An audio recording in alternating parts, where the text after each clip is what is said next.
तो अब फिजिक्स के चैप्टर 12 के आंकिक प्रश्नों को हल करेंगे। तो जो इसके आंकिक प्रश्नों में सूत्र यूज होने वाले हैं, तो पहला सूत्र जो दाब होता है, तो दाब को हम P से प्रदर्शित करते हैं। P बराबर होता है F/A या HdG। तो जो यहाँ पर D है वह घनत्व है और घनत्व बराबर होता है द्रव्यमान बटे आयतन। तो हम जानते हैं कि द्रव्यमान को M से प्रदर्शित करते हैं और आयतन को V से प्रदर्शित करते हैं। फिर आर्किमिडीज सिद्धांत में काफी सूत्र यूज होंगे, लेकिन जो हमारे आंकिक प्रश्नों में सूत्र यूज होने वाले हैं वो यहाँ पर यह सूत्र यूज होगा कि डूबे भाग का आयतन बटे कुल आयतन बराबर होगा ठोस का घनत्व बटे जल का घनत्व। और हम ये भी कह सकते हैं कि डूबे भाग का आयतन बटे कुल आयतन जो होगा वह आपेक्षिक घनत्व के बराबर होगा।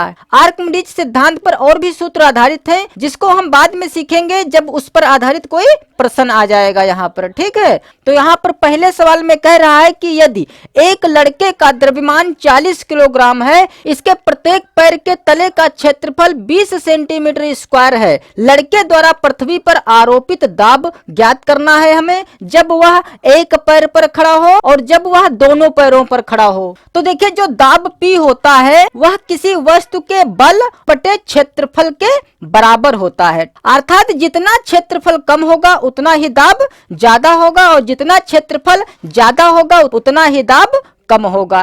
तो लड़का जब एक पैर पर खड़ा होगा तो दाब क्या होगा, ज्यादा होगा, क्योंकि जहां पर क्षेत्रफल कम होगा, और जब दोनों पैरों पर खड़ा होगा तो दाब जो है वह कम होगा, क्योंकि क्षेत्रफल दुगना हो जाएगा। तो पहले तो यहाँ पर जो दिया है वह लिख लें। तो हमारे पास दिया हुआ है कि लड़के का जो द्रव्यमान है, तो द्रव्यमान को हम M से प्रदर्शित करते हैं, ये तो जान ही चुके हैं। तो M हमारे पास दिया हुआ है 40 किलोग्राम, और फिर कह रहा है कि प्रत्येक पैर के तले का क्षेत्रफल 20 सेंटीमीटर स्क्वायर है, मतलब उसके पैर का जो क्षेत्रफल है, एरिया है, वह है 20 सेंटीमीटर स्क्वायर। तो यहाँ पर हम लिख सकते हैं पैर का क्षेत्रफल, और क्षेत्रफल को हम A से डिनोट करते हैं, तो लिखेंगे A बराबर 20 सेंटीमीटर स्क्वायर। अब देखिए हम जानते हैं कि जितने भी सूत्र होते हैं वो सब MKS पद्धति पर ही डिपेंड होते हैं। ठीक है, या फिर सारी यूनिटियां एक ही पद्धति में होनी चाहिए। जैसे यहाँ पर किलोग्राम MKS पद्धति में है, जबकि सेंटीमीटर जो है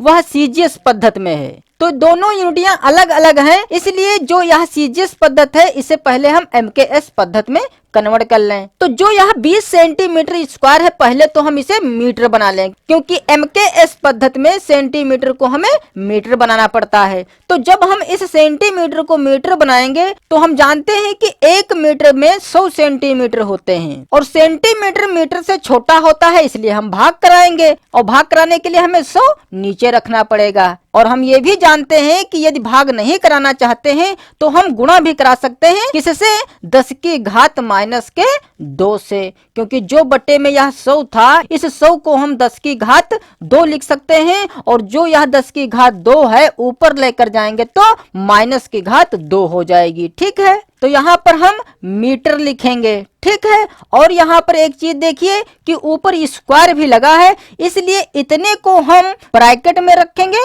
और ऊपर स्क्वायर लगा देंगे, और ऊपर स्क्वायर है इसलिए स्क्वायर लगाएंगे। अब जब हम ब्रैकेट खोलेंगे तो यह हो जाएगा 20 गुणे, और 10 की घात हो जाएगी 2 दूनी 4, वो भी माइनस की, और मीटर का भी स्क्वायर करेंगे तो हो जाएगा मीटर स्क्वायर। तो जो क्षेत्रफल आया है एक पैर का वह आया है 20 गुणे 10 की घात -4 मीटर स्क्वायर। तो पहले सवाल में कह रहा है कि जब लड़का एक पैर पर खड़ा हो तब लड़के द्वारा पृथ्वी पर आरोपित दाब ज्ञात करना है। तो लिखेंगे P बराबर, यह सूत्र तो हम यूज नहीं कर सकते हैं HdG वाला, क्योंकि इसमें H भी नहीं हमारे पास है और D भी हमारे पास नहीं है, इसलिए हम वह सूत्र यूज करेंगे P बराबर F/A। अब हमारे पास A तो है लेकिन F नहीं है, तो हम F का कोई ऐसा मान रख दें ताकि उसके मान हमारे पास हो। तो देखिए एक सूत्र यह भी हम सीख चुके हैं कि F बराबर होता है mg, तो हम इस F की जगह पर लिख सकते हैं mg। तो यहाँ पर लिख दें mg अपान में A तो है ही। अब हम इसमें सबके मान रख दें तो m का मान जो हमारे पास है वह है 40 गुणे g, तो जानते ही हैं कि गुरुत्वीय त्वरण है और जिसका मान 9.8 होता है अथवा 10 मीटर प्रति सेकंड स्क्वायर। तो यदि हम 10 लेंगे तो थोड़ा आसान हो जाएगा हल करने में, तो हम 10 ही ले सकते हैं, ठीक है। और यदि सवाल में दिया है कि g का मान 9.8 है, तब हम g का मान 9.8 ही रखेंगे। वैसे तो हम स्वतंत्र हैं, 9.8 या 10 कुछ भी रख सकते हैं, ठीक है। तो यहाँ पर हमने 10 रख दिया और अपान में हमें रखना है a। तो a यहाँ पर चूंकि एक ही पैर पर खड़ा हो रहा है और एक पैर का जो क्षेत्रफल है वह इतना है 20 गुणे 10 की घात माइनस का 4। तो यह हो जाएगा 20 अक्कम 20, 20 दूनी 40। तो यह हो जाएगा 2 गुणे, ऊपर देखिए 10 की घात 1 तो ऑलरेडी है, ठीक है, ऊपर एक घात यहाँ पर 1 है, और जो यह घात माइनस की 4 है इसको जब हम ऊपर लेकर जाएंगे तो यह घात प्लस की 4 हो जाएगी, ठीक है। ये तो सब कुछ जान ही चुके हैं। तो यह हो जाएगा 2 गुणे 10 की घात 4 और 1 5। अर्थात जब लड़का एक पैर पर खड़ा होगा तो जो पृथ्वी पर आरोपित दाब होगा वह होगा 2 गुणे 10 की घात 5। और चूंकि हमें इसका मात्रक भी लिखना होगा तो जो दाब का मात्रक होता है वह होता है न्यूटन स्क्वायर या पास्कल। तो चलिए यहाँ पर हम लिख रहे हैं, तो एक आंसर हमारा यह आ गया। अब दूसरे सवाल में लड़का दोनों पैरों पर जब खड़ा होगा तब हमें दाब पता करना है। तो अब हमारा जो एरिया होगा, मतलब जो क्षेत्रफल होगा वह दुगना हो जाएगा, क्योंकि दोनों पैरों पर खड़ा होगा तो क्षेत्रफल दुगना हो जाएगा। तो दूसरा नंबर डालेंगे और लिखेंगे P बराबर, सूत्र अब यही लगा दे mg अपान a, तो यह हो जाएगा mg अपान a। तो अब जो यह a है यह दुगना हो जाएगा, तो हम इसको गुणा करा दें 2 से। तो अब इसमें मान रख दें, तो m का मान है 40 गुणे g का मान 10 अपान 2 गुणे तो यह हो गया, और a का मान है 20 गुणे 10 की घात 4। तो यह हो जाएगा 20 अक्कम 20, 20 दूनी 40, और 2 अक्कम 2, 2 अक्कम 2, यह भी कट गया। तो संख्याओं में यहाँ पर बचा 1 गुणे, ऊपर देखिए 10 की घात है 1, और जो यह घात माइनस की 4 है ऊपर जाएगी तो घात प्लस की हो जाएगी, तो यह हो जाएगा 10 की घात 4 1 5, क्योंकि 10 की घात 5 को जब 1 से गुणा कराएंगे तो 10 की घात 5 ही रह जाएगा। अतः हम यही इतना ही लिख दें, P बराबर 10 की घात 5 न्यूटन। तो एक आंसर हमारा यह आ गया। अब दूसरे सवाल को बोर्ड पर नहीं लिखेंगे, इसे आप अपनी पुस्तक में ही देख लीजिए।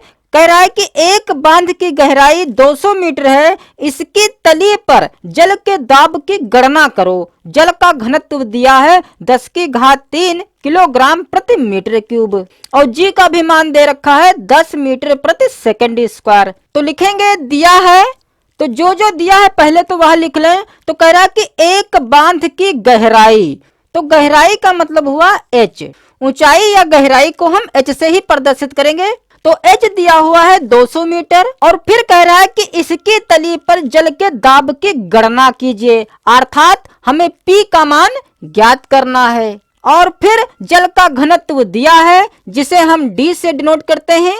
तो D बराबर दिया हुआ है 10 की घात 3 किलोग्राम प्रति मीटर क्यूब, और जी का भी मान दिया हुआ है 10 मीटर प्रति सेकंड स्क्वायर। तो यहाँ पर h है, d है, g है, p ज्ञात करना है, अर्थात अब हम यह सूत्र यूज करेंगे क्योंकि इसमें सभी मान हमारे पास हैं। तो लिखेंगे सूत्र hd g से। तो यहाँ से p बराबर क्या हो जाएगा, h का मान 200 गुणे d का मान हमें रखना है 10 की घात 3 गुणे g का मान रखना है 10। तो जब हम इसे हल करेंगे तो यह हो जाएगा 2 गुणे 100, क्योंकि जो यह 200 है इसको हम 2 गुणे 100 लिख सकते हैं, क्योंकि 100 दूना 200। और हम ये भी जानते हैं कि इस 100 को हम 10 की घात 2 लिख सकते हैं, क्योंकि 10 हो जाएगा। फिर गुणे 10 की घात 3 गुणे 10 की घात, चाहे तो यहाँ पर 1 लिख सकते हैं। अब 10 यहाँ पर भी है, 10 यहाँ, 10 यहाँ, इसलिए जो 10 की घातें हैं ये सब जोड़ लें। तो यहाँ पर 10 की घात है 2, और यहाँ पर 10 की घात है 3, यहाँ 10 की घात है 1। तो यहाँ हो जाएगा 2 गुणे 10 की घात हो जाएगी 2 3 5 और 1 6।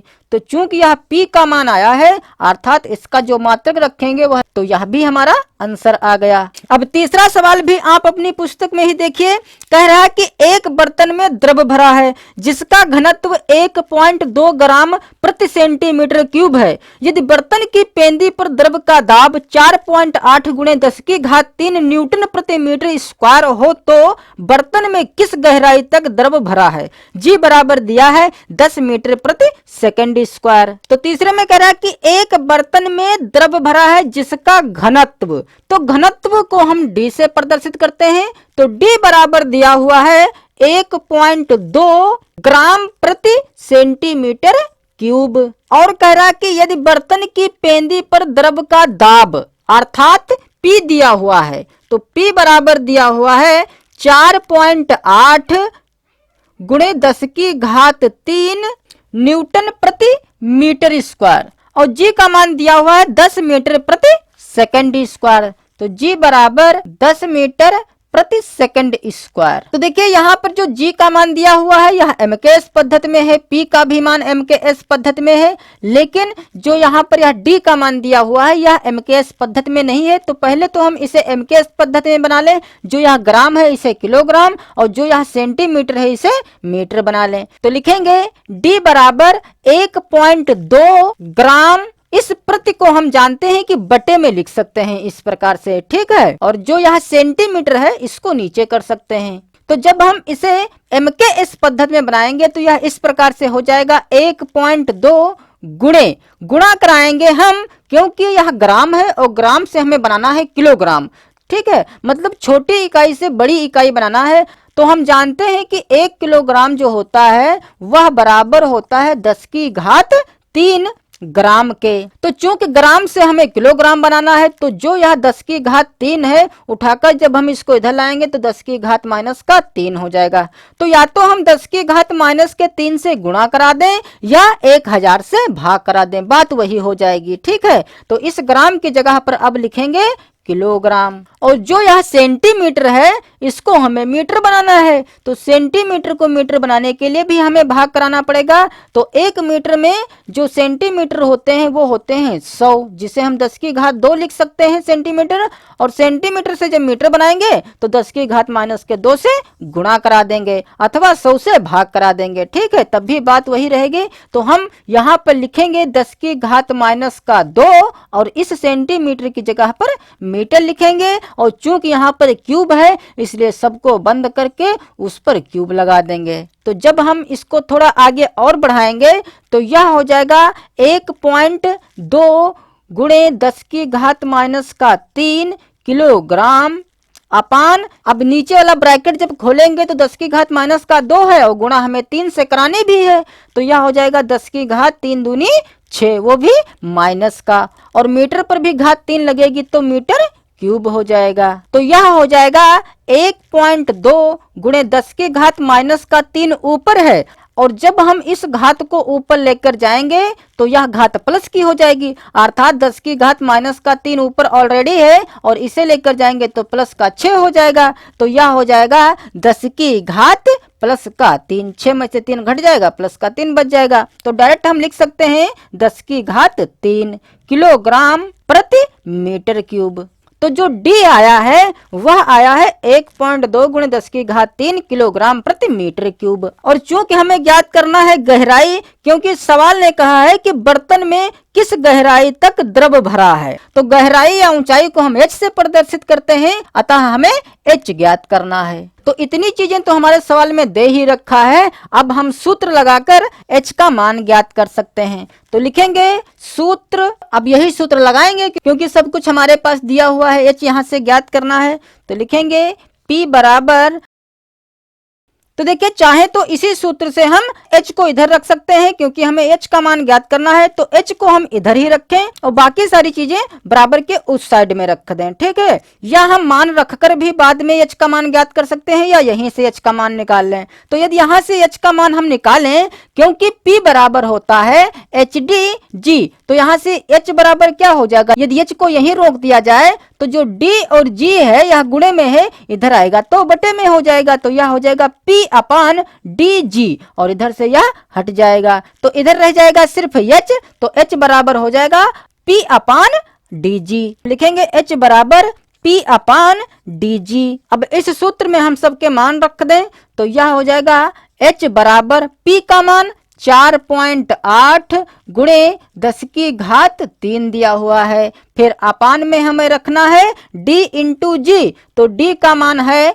1.2 गुणे 10 की घात 3 और g का मान दिया हुआ है 10, तो ऊपर भी 10 की घात 3 है, नीचे भी 10 की घात 3 है, तो इससे यह कट जाएगा और इस दशमलव से यह दशमलव कट जाएगा, तो 12 अक्कम 12 और 12 चक्कू 48, तो यह आ जाएगा 4/10, या इसको भी 2 से काट सकते हैं तो 2/5 आ जाएगा, या यदि ना काटें तो यह हो जाएगा 4/10, जिसे हम 0.4 लिख सकते हैं, क्योंकि जब 10 से 4 में भाग कराएंगे इस प्रकार से तो 0 पॉइंट लगाएंगे, 0 बढ़ाएंगे 10 चक्कू 40 हो जाएगा। ठीक है, तो h का जो मान आया है वह आया है 0.4 मीटर। चूंकि एमकेएस पद्धति में सभी यूनिटियां थी इसलिए इसका भी एमकेएस पद्धति में ही मान आएगा, तो इसका मात्रक आ गया मीटर, और बुक में आंसर दिया है सेंटीमीटर में, तो यदि हम इसको सेंटीमीटर में कन्वर्ट करना चाहें तो हम 100 से गुणा करा देंगे, क्योंकि मीटर से हम सेंटीमीटर बनाएंगे, तो जब हम 0.4 को 100 से गुणा कराएंगे तो यह बन जाएगा सेंटीमीटर, तो 4 पूरा का पूरा लिख दें और 2 जीरो लगा दें, क्योंकि 100 में 2 जीरो होते हैं तो 2 जीरो लगा दें, और दशमलव के बाद है 1 अंक इसलिए इधर से 1 पर दशमलव लगा दें, तो यह सीधे सीधे आ जाएगा 40 सेंटीमीटर। अतः यही हो जाएगा h का मान 40 सेंटीमीटर, तो ये हो गया हमारा आंसर। अब चौथे सवाल में कह रहा है कि एक बर्तन में 40 सेंटीमीटर गहराई तक पानी भरा है, यदि पानी का घनत्व 1.0 ग्राम प्रति सेंटीमीटर क्यूब है तो बर्तन के पेंदी पर पानी का दाब ज्ञात कीजिए। जी बराबर दिया है 980 सेंटीमीटर प्रति सेकंड स्क्वायर। तो चौथे सवाल में जो जो दिया है पहले तो वह लिख लें। तो दिया है कि एक बर्तन में 40 सेंटीमीटर गहराई तक पानी भरा है, तो गहराई या ऊंचाई को हम h से ही प्रदर्शित करते हैं, तो h बराबर दिया हुआ है 40 सेंटीमीटर। और फिर कह रहा है कि यदि पानी का घनत्व, तो घनत्व को हम d से प्रदर्शित करते हैं, तो d बराबर दिया हुआ है 1.0 ग्राम प्रति सेंटीमीटर क्यूब। तो कह रहा है कि बर्तन के पेंदी पर पानी का दाब ज्ञात कीजिए, अर्थात हमें P ज्ञात करना है। और फिर कह रहा है कि G बराबर 980 सेंटीमीटर प्रति सेकंड स्क्वायर, तो यहाँ पर लिख दें G बराबर 980 सेंटीमीटर प्रति सेकंड स्क्वायर। तो अब इस सवाल में देखिए यहाँ सेंटीमीटर है, ग्राम प्रति सेंटीमीटर क्यूब है, सेंटीमीटर प्रति सेकंड स्क्वायर है, अर्थात सारी यूनिटियां सीजीएस पद्धति में है। ठीक है, तो जो इसका मान आएगा P का वह भी सीजीएस पद्धति में ही आएगा। तो अब हमें कोई जरूरत नहीं है कि हम इसको चेंज करें एमकेएस पद्धति में, क्योंकि सारी यूनिटियां एक ही पद्धति में दी हुई हैं। ठीक है, तो लिखेंगे सूत्र P बराबर HD से। तो इस सूत्र से जब हम P निकालेंगे तो H का मान रखेंगे 40 और D का मान हमें रखना है 1 गुणे G का मान है 980। तो यह हो जाएगा 2 जीरो है तो 2 जीरो, 4 8 32, 4 नाम 36, 3 39। तो यह आ गया P का मान। तो चूंकि यह सीजीएस पद्धति में आया है तो सीजीएस पद्धति में जो P का मात्रक होता है वह होता है डाइन प्रति सेंटीमीटर स्क्वायर। तो यहाँ पर लिखेंगे डाइन प्रति सेंटीमीटर स्क्वायर। तो आंसर हमारा यह भी है, और बुक में जो इसका आंसर दिया हुआ है वह दिया है न्यूटन प्रति मीटर स्क्वायर। तो यदि हम इसको न्यूटन प्रति मीटर स्क्वायर में बनाना चाहें तो हम जानते हैं कि जो 1 न्यूटन होता है वह 10 की घात 5 डाइन के बराबर होता है। तो चूंकि 1 न्यूटन बराबर होता है 10 की घात 5 डाइन, तो चूंकि डाइन एक छोटी यूनिट है और न्यूटन एक बड़ी यूनिट है, इसलिए जब हम डाइन से न्यूटन बनाएंगे तो जो यह 10 की घात 5 है इधर आएगा माइनस का 5 हो जाएगा, अर्थात ये 10 की घात माइनस के 5 से गुणा करा दें तो जो यह डाइन है इसकी जगह पर बन जाएगा न्यूटन। तो यह हो जाएगा 39,200 गुणे 10 की घात माइनस का 5। अब इस डाइन की जगह पर हम लिखेंगे न्यूटन, और जो यह सेंटीमीटर स्क्वायर है तो इसे हमें बनाना पड़ेगा मीटर स्क्वायर। तो मीटर बनाने के लिए हमें 100 से भाग कराना पड़ेगा, अर्थात इसको हम इस प्रकार से कर सकते हैं 10 की घात -2। ठीक है, अभी पीछे सीख चुके हैं कि छोटी इकाई से बड़ी इकाई बनाने के लिए भाग कराएंगे या माइनस की घातों से गुणा करा देंगे। ठीक है, तो यह हो जाएगा 10 की घात -2 मीटर, और इसका हमें करना है स्क्वायर। तो यह हो जाएगा 39,200 गुणे 10 की घात 5, वो भी माइनस की, और बटे में हो जाएगा 10 की घात 2 दूनी 4, वो भी माइनस का, और मीटर का भी स्क्वायर। तो अब इसे थोड़ा आगे और हल कर लें तो यह हो जाएगा 39,200 गुणे 10 की घात -5, और जब यह घात माइनस की 4 ऊपर जाएगी तो प्लस की घात 4 हो जाएगी, और यहाँ पर है न्यूटन, तो यहाँ पर लिख दें न्यूटन, और जो यह बटे में मीटर स्क्वायर है इसको हम प्रति, फिर से वैसे ही लिख सकते हैं न्यूटन प्रति मीटर स्क्वायर। ठीक है, तो यह हो जाएगा 39,200 गुणे 10 की घात माइनस का बचेगा 1, क्योंकि माइनस के 5 में प्लस का 4 जोड़ेंगे तो माइनस का 1 रह जाएगा। अब इसे हम वैज्ञानिक रूप में लिख लें तो वैज्ञानिक रूप में क्या होता है कि दशमलव जो होता है वह एक अंक के बाद होता है। तो चूंकि इस वक्त दशमलव यहाँ पर है, ठीक है, हर संख्या के बाद दशमलव होता है, तो दशमलव यहाँ पर है, और इस दशमलव को यदि हम उठाकर इधर लाना चाहते हैं तो यह हो जाएगा 3.92। तो चूंकि यहाँ पर दशमलव लग गया है और दशमलव के बाद अंकों में सिर्फ 9 और 2 है, तो इन जीरोओं को हम हटा सकते हैं। तो यह हो जाएगा 3.92 गुणे 10 की घात माइनस की 1 यहाँ पर ऑलरेडी है, और चूंकि यह दशमलव यहाँ पर जो था इसको हम उठाकर इधर लाए हैं, 1 2 3 4 अंक, तो प्लस का हो जाएगा 4, क्योंकि जब हम इधर बढ़ते हैं तो घात प्लस की हो जाती है, और जब हम दशमलव को इधर बढ़ाते हैं तो घात माइनस की हो जाती है। जितने अंक बढ़ेंगे उतनी ही घात माइनस प्लस की हो जाएगी। तो हम इधर बढ़े हैं बाईं ओर, इसलिए घात प्लस की हो जाएगी 4। तो यह हो जाएगा 3.92 गुणे 10 की घात प्लस का 4 माइनस का 1, तो प्लस का 3 ही रह जाएगी 10 की घात, तो प्लस का 3 न्यूटन प्रति मीटर स्क्वायर। अतः यही हो जाएगा हमारा आंसर।